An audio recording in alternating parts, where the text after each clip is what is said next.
What's up, my friends? In this video, I want to walk you guys through just a really simple natural light portrait setup that you guys can do really anywhere. My name is Pi, and I'm one of the founders of Lynn and Jersa Photography and SLRLounge.com. We're teaming up with Adorama to bring you a new series of photography tutorials called Master Your Craft right here on Adorama TV. So let's dive in. So I'm gonna go through step by step. I'm gonna begin by introducing our lovely model, Chelsea. Come on in, Chelsea.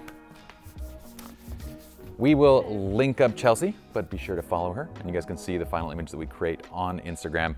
Let's go ahead and jump straight in. So I have Chelsea in this kind of a, what would you, a sweater kind of? Yeah, oversized sweater. Oversized sweater. So what I liked about this was, and I've said it like 5 times already, what is the word? Texture. The texture. I really love the texture of this. So the thing is that I know from kind of taking quite a few pictures that if I have something with great texture like her sweater and I place it next to a directional light, it really creates a nice texture.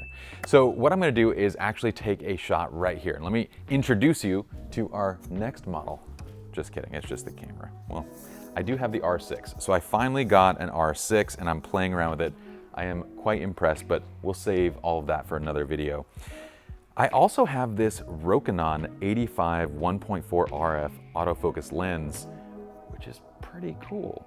It's an RF lens, really high quality. I'm getting great images out of it, and obviously we're getting at a lower price point. Again, I'll save all this for another video, but I wanted to walk you guys through kind of some of the basics. So on our right side is just a plain old window with shears over it. Now, I want you guys to think that you can do this setup literally anywhere, okay? So I know I get a lot of like different kind of excuses. I don't have a window, or my window doesn't have shears on it. So look, you can actually cover the window with just a bed sheet, something semi-transparent, just something translucent. What is the right word? Translucent? I want to think of, yeah, sheer. I think of translucent from, you've seen The Boys? Oh my goodness. Okay. So anything like that, you can just cover the window with. In fact, you might even see in the B-roll that I use bed sheets quite often to diffuse light. So that'll work fine. You just need a window. I'm gonna start with a basic shot first. So on this, I'm gonna open this out to 1.4. Let's go over the settings real quick. So I'm shooting at 1/250th of a second. This will be fast enough since she's not gonna be moving around quickly. We're gonna be at f1.4 and around ISO 400, okay? Now what I wanna do as well is just take a look at my histogram. So if you guys actually come in close to this, you'll notice that the histogram is nicely balanced. So we have some deep shadows here, but it looks good. It looks really solid. If I wanted to bring this up to, let's say 1/200th of a second, I can. I just wanna make sure that none of the highlights end up blowing out because those highlights are over her skin. So we wanna make sure we preserve all those. So 1/200th is good. We're gonna leave it right there. And I'm gonna take just a baseline shot. So right here, Chelsea, I love that. That's gorgeous. And I'm gonna do another shot right here. Perfect. So immediately, when you're looking at this first image, you can see what I'm talking about with the texture of the sweater, okay? So as we zoom into the sweater, we get this really nice, just kind of, I gotta find a different word, Chelsea. I've said texture like 15 times. You get some nice bumps. Bumps, Grit? Grit? Either way, you know what I'm talking about, okay? So here we have a purple wall that we actually painted relatively dark, so you can see it acts as a natural background, and I can control that, right? But if you're at home or if you're anywhere else, you might not have that. So you've got your window, you've got a sheer that you can place over that, but what about the dark wall? What I'm gonna do instead is I'm actually gonna put in a backdrop, and you can use anything for a backdrop. For example, if you see in this video, I'm actually using the inside of a 5-in-1 reflector as a backdrop for James. So you can really use anything. Now I'm gonna use an actual backdrop that I got from, I think it's Backdrops by Alex. We'll link them up. Very affordable backdrops, hand painted. They look absolutely incredible. This is one of them. I like to tell everybody, you know, our models and our artists and everybody that's working to kind of support, because we all need your support. Go buy some backdrops. Bring Chelsea out for a shoot if you're in the LA area, right? Exactly. Exactly. All right, so we're gonna place this right about here. And Chelsea, you're gonna stand just kind of maybe 2 feet in front of that. There you go. And I'm gonna go right back to the camera, and you're gonna see a really big shift with just this simple of an addition. The change is gonna be very dramatic in terms of production value to the shot. Okay, so I'm gonna go ahead and shoot that exact same image right here. I love that. Okay, I'm gonna take this shot as well. Oh my goodness. Look at her. Look at the hair. Look at the texture. Everything looks so good. So already that looks absolutely awesome. But we can do a little bit of additional tweaks to this as we want to. And one thing that I want to point out, and I want to show you guys how to address this too at the end of this video, is you'll notice that this window, it's putting off a sort of green light, right? This is because the actual film on the window, so there's a little thin film, I don't know if you guys can see it, but it's a tint on the window to conserve energy. In fact, almost every commercial building, hotels, everywhere has this. So if you ever put somebody in front of a window and the light looks green, you can compensate for it in camera, but you can also do a little trick in post to fix that. So I'm gonna show you guys both. So in camera, I could actually go right to my white balance settings. And right here under white balance, I can go to white balance shift. And if I pull it over towards reds and magentas, it's gonna shift out a good amount of that color. Okay, so we're gonna add basically reds and magentas into this. But I'm gonna show you guys, if you're shooting raw, you can do this in post very easily as well. But I want you to keep that in mind, because anytime you're in these buildings and you see that, it's not you, you're not going crazy. There's actually a tint on the windows. Okay, so with this, what I'm gonna do is add a fill. So I'm gonna use a reflector. I was gonna say a V flat, but then you guys are gonna be like, but I don't have a V flat. And I'm like, gosh dang it, you can use a reflector for this. So let's use a reflector. So what I'm noticing, if you guys come onto my side here, we have this window light on our right? So the right side of Chelsea is very bright and it looks fantastic. We have this beautiful soft light. She looks amazing, but the shadows are very deep. So if I wanna open those shadows up, if I wanna brighten them a little bit, all I need to do is grab a reflector. I'm trying to do this without any assistance, so once again, you guys aren't hammering me with, but I don't have assistance. This is your first time working with me? Yes. But I'm like very critical of our audience because they give me excuse after excuse after, it's like nonstop. Oh no. I don't have that camera, I don't have this. Okay, so what we're gonna do is place this right here. You'll notice that this is the silver side. The reason that we're using silver is because the light's already diffused. It's already very soft. So if I use the white side, I'm not gonna get a lot of light coming back. So I'm gonna use silver and we're gonna raise this up just a little bit. And these are standard A clamps that I'm using just to clamp the reflector on. Okay, so depending on where I place this, there's gonna be a pretty big difference in the light and the fill that we're getting. I'm gonna show you guys. So if I actually place this kind of right behind her, you're gonna see a sort of edge appear on the side of kind of the face and the jawline and on the hair.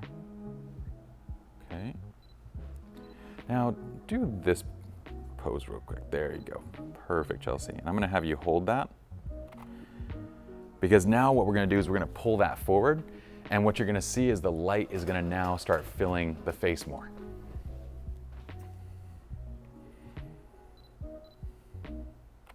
Okay, so again, looking between these two shots, there's a huge difference there, okay? From where the light is actually filling back into the scene. So what I wanna do now is just bring this reflector up a smidgen more. Chelsea, I use a lot of words that 40-year-olds use, perhaps 60-year-olds. So I can now control the shadows by pushing this away or bringing it forward. So if I want the shadows to be a little bit deeper, which I do, I'm gonna push it away. If I want the shadows to be a little bit brighter, I can bring it forward. That's fantastic. And I'm gonna bring to the front a little bit more. There we go.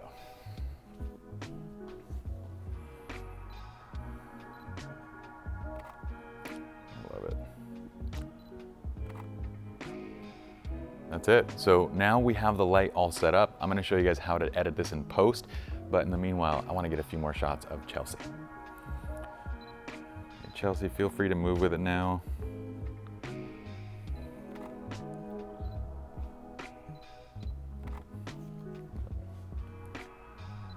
Hold that right there. That's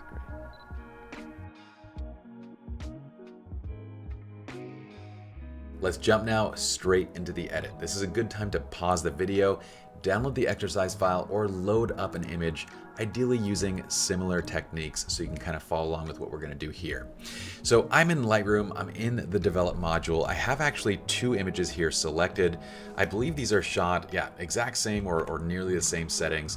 You guys kind of saw in the video where we added and subtract the reflector. So I said if you wanted to kind of open up the shadows a bit, add the reflector, that's this shot, versus darker shadows is this image. You can immediately tell because looking at the shadows themselves, you can see that the shadows are quite a bit brighter. You can also notice that you have an additional catch light in the eyes. Now this image is a tiny bit focused on the lips as opposed to the eyes. I believe this one's a bit sharper.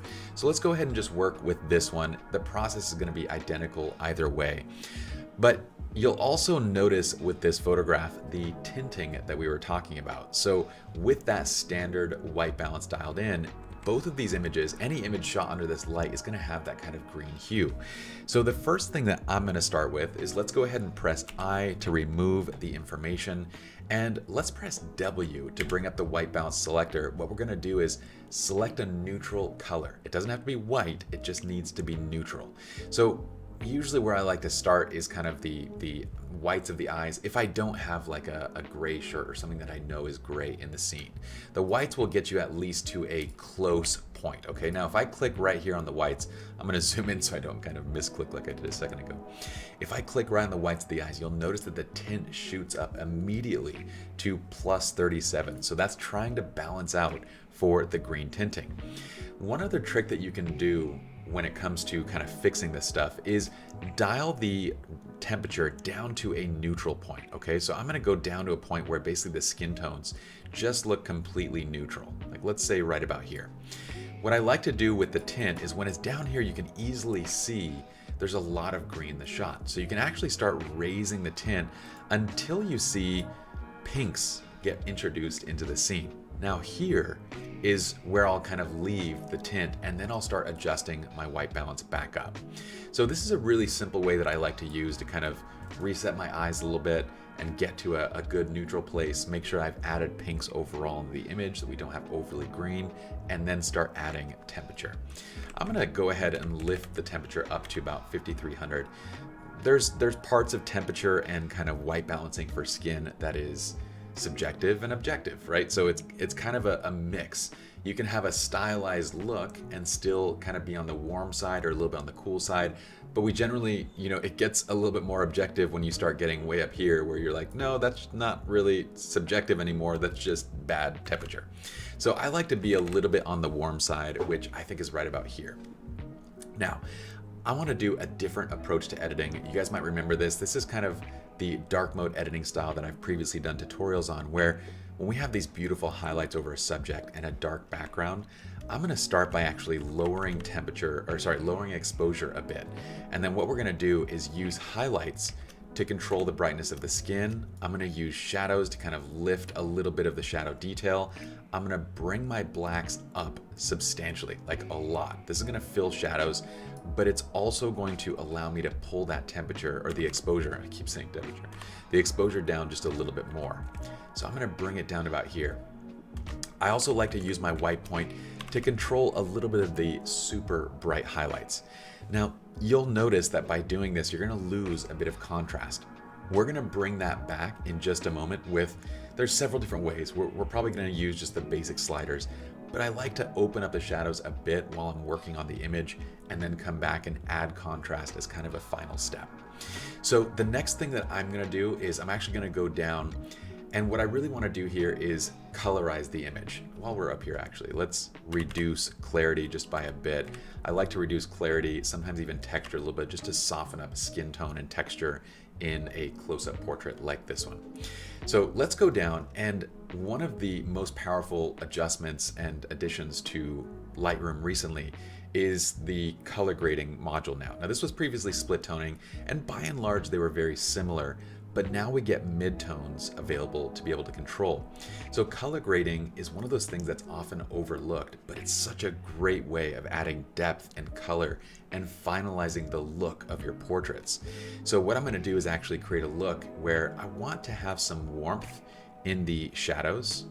So I'm going to go to kind of like this little orange. Side note, I'd recommend not using the three-way because it's a little bit difficult from here to make adjustments. So just drop into the actual, you know, the close-up so you can see what's exactly going on. So we can not only control like the actual color, by dragging out we can control saturation. Now if you want to pin this, you can hold down shift and it'll let you drag right along that line without moving the color anymore. Letting go of shift, it lets me move the color around. So I'm going to go ahead and go to about right here on the shadow side. We can also affect luminance of those shadows. So this is where I'm adding a little bit of contrast back, right? So I'm going to pull the luminance of those shadows down a bit, and I'm going to soften the blend just a little bit more.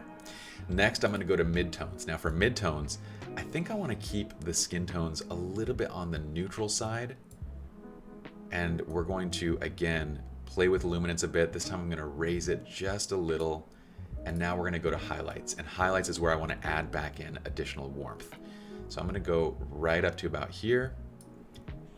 On the highlights, I'm going to brighten, again, the luminance a little bit, adding a little bit more contrast into this. We're also going to shift the blend a little bit, and the balance, we're going to shift it towards the highlight side. Okay, now if I turn this on and off, you're going to see that you get this nice unifying of colors in the image. And that's what I love about color grading. You can go to a very stylized degree with color grading. You can also use it to just kind of clean up overall tones in a photograph. And that's where I'm by default kind of going for most every image. I'm actually going to add a tiny bit more warmth to this shot, maybe about here. We can also do that with just a little bit of temperature too. And I want to see if I want to add a little bit more into the shadows as well. That's nice. That's nice. I like it. Okay, so this is on and off with color grade. Now, honestly, the image looks great as is. Like if you look at the before versus where we are now, there's not a whole bunch of things that I want to do different. The only changes I'm going to make now is one, notice how the light coming in through the window kind of leaves the forehead just a bit dark. We can correct for that very easily.